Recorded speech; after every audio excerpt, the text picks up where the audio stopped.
جامع ترمذی کی روایت ہے، حضرت حارث اعور رحمہ اللہ اسے بیان فرماتے ہیں کہ مررت فی المسجد فإذا الناس یخوضون فی الاحادیث۔ فرماتے ہیں کہ میں مسجد کے پاس سے گزرا تو میں نے دیکھا کہ لوگ دنیاوی باتوں میں لگے ہوئے، مسجد کے اندر بیٹھے ہوئے لوگ دنیاوی باتیں کر رہے ہیں۔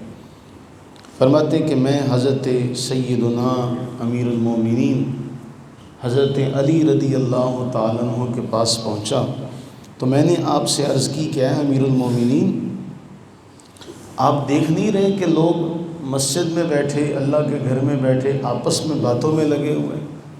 تو حضرت سیدنا علی رضی اللہ تعالیٰ عنہ نے فرمایا واقعتاً ایسا ہی ہے کہ مسجد میں بیٹھ کے لوگ اس طرح کی باتیں کر رہے ہیں کہ یہ اعمال ہیں ان کے کہ مسجد میں بیٹھ کے اللہ کے ذکر کے بجائے آپس میں باتوں میں لگے ہوئے۔ میں نے عرض کی جی۔ حضرت علی رضی اللہ تعالیٰ عنہ فرمانے لگے کہ میں نے رسول اللہ صلی اللہ علیہ وسلم کو یہ فرماتے ہوئے سنا، فرمایا الا انہا ستکون فتنہ، ان قریب ایک فتنہ آنے والا، ان قریب ایک فتنہ آنے والا۔ اور اس کے بارے میں روایات میں آیا کہ وہ فتنہ اس قدر بڑا ہوگا کہ کوئی بھی اس سے بچ نہیں سکے گا۔ تو ہم نے رسول اللہ صلی اللہ علیہ وسلم سے عرض کی کہ یا رسول اللہ صلی اللہ علیہ وسلم مل مخرج منہا، اس فتنے سے بچنے کی صورت کیا ہے کہ ہم کیسے اس فتنے سے اپنے آپ کو بچا سکتے ہیں؟ فرماتے کہ رسول اللہ صلی اللہ علیہ وسلم نے فرمایا اس فتنے سے بچنے کا راستہ کتاب اللہ ہے۔ اس فتنے سے بچنے کا راستہ کیا ہے؟ کتاب اللہ۔ اب رسول اللہ صلی اللہ علیہ وسلم نے کتاب اللہ کے حوالے سے چند ایک باتیں ارشاد فرمائیں۔ فرمایا فیہ نبأ ما قبلکم وخبر ما بعدکم، اس میں تم سے پہلے لوگوں کی بھی خبریں ہیں، تمہارے بعد کے لوگوں کی بھی خبریں اسی کتاب اللہ کے اندر ہیں۔ فرمایا وَحُكْمُ مَا بَيْنَكُمْ، اور تمہارے درمیان جتنے بھی معاملات ہونے والے ہیں ان سب کا فیصلہ بھی اسی کتاب اللہ کے اندر موجود ہے۔ تم سے پہلے لوگوں کی خبریں، تمہارے بعد والوں کی خبریں، اور تمہارے درمیان ہونے والے تمام کے تمام معاملات کا حکم بھی اسی کتاب اللہ میں موجود ہے۔ فرمایا وَهُوَ الْفَضْلُ لَيْسَ بِالْهَزْلِ، یہ مذاق نہیں ہے، یہ اللہ کا سیدھا اور سچا فیصلہ ہے جو اللہ نے تمہیں عطا فرمایا۔ اور فرمایا جس نے من ترکہ من جبار قسمہ اللہ، جس نے اسے حقیر جان کر چھوڑ دیا اللہ تعالیٰ اس کے ٹکڑے ٹکڑے فرما دے گا۔ اس ایک جملے کو ذہن میں رکھیے گا، جس نے اسے حقیر جان کر چھوڑ دیا اللہ تعالیٰ اس کے ٹکڑے ٹکڑے کر دے گا۔ دنیا کے نقشے پر کتنے اسلامی ملک ہیں، اگر کسی اسلامی ملک نے اس کتاب اللہ کو اپنا آئین بنایا ہوتا تو کسی ایرے غیرے کی یہ جرت نہ ہوتی کہ اس آئین کو وہ ہاتھ بھی لگا سکتا، لیکن چونکہ کسی نے کتاب اللہ کو اپنا آئین اور قانون نہیں بنایا، صرف پڑھنے کی ایک کتاب بنا لیا۔ اور اللہ کے نبی صلی اللہ علیہ وسلم کا یہ جملہ کہ من ترکہ من جبار قسمہ اللہ، کہ جس نے اسے حقیر جان کر چھوڑ دیا اللہ اس کے ٹکڑے ٹکڑے کر دے گا۔ اور پھر فرمایا وَمَنِ ابْتَغَى الْهُدَىٰ فِي غَيْرِهِ أَضَلَّهُ اللَّهُ، اور جو اس کے علاوہ کتاب اللہ کے علاوہ کہیں اور ہدایت کی تلاش میں لگے گا، فرمایا تو اللہ تعالیٰ اسے گمراہ کر دے گا۔ کہ کتاب اللہ کے ہوتے ہوئے تمہیں اور کسی چیز کی حاجت اور ضرورت کیوں کر پڑی کہ تم کسی اور کے پیچھے لگ پڑے؟ اس کے ہوتے ہوئے اگر کسی اور کی تلاش کرے گا تو اللہ تعالیٰ اسے گمراہ کر دے گا۔ فرمایا وَهُوَ حَبْلُ اللَّهِ الْمَتِينُ، اللہ کی مضبوط رسی، وَهُوَ الذِّكْرُ الْحَكِيمُ، ذکر حکیم، وَهُوَ الصِّرَاطُ الْمُسْتَقِيمُ، یہ صراط مستقیم۔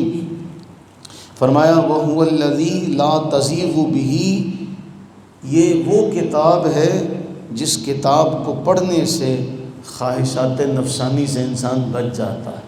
اگر اس کتاب سے تعلق رکھے گا تو خواہش نفس اس کا کچھ بگاڑ نہیں سکتی، اس کو ٹیڑھا نہیں کر سکے گی۔